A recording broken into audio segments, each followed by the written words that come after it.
Você já notou que há uma diferença significativa entre o desempenho do atleta e aquilo que é a percepção sobre o que foi o desempenho dele? Pois é, geralmente o desempenho do atleta são aquelas ações que ele tem no jogo com sucesso que ajudam a equipe dele a alcançar o resultado, a conseguir os 3 pontos. Já a percepção do desempenho, que é a percepção subjetiva daquelas pessoas que estão ao redor do jogo, assistindo aquilo dali, é muito mais a partir de um viés estético do jogo. Leva em consideração sim o resultado, mas a parte estética acaba por pesar muito na avaliação. Ou seja, o desempenho são as ações que o levam à vitória, a percepção do desempenho é a avaliação e como ele executa as ações no jogo, e nem sempre se leva em consideração ou se dá o peso maior ao resultado, mas sim a estética de como ele faz aquilo dali. Para muitos, isso acontece muitas vezes, a plasticidade de uma ação do jogo ela é mais importante que a efetividade daquela ação do jogo. Vou dar alguns exemplos. Quantas vezes você não já viu um meia ou um volante jogar e aí você viu sobre como ele joga com postura, o maestro joga de terno?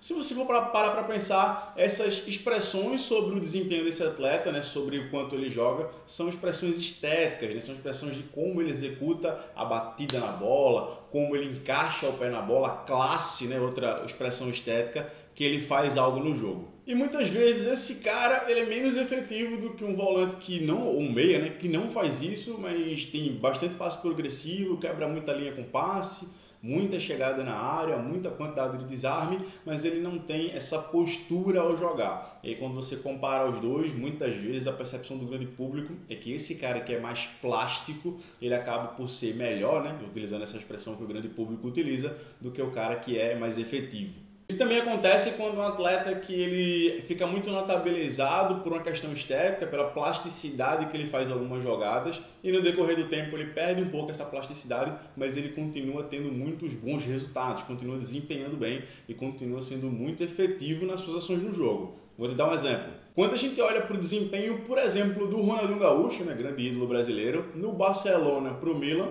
todo mundo vai dizer que ele foi melhor no Barcelona, e eu também sou uma dessas pessoas.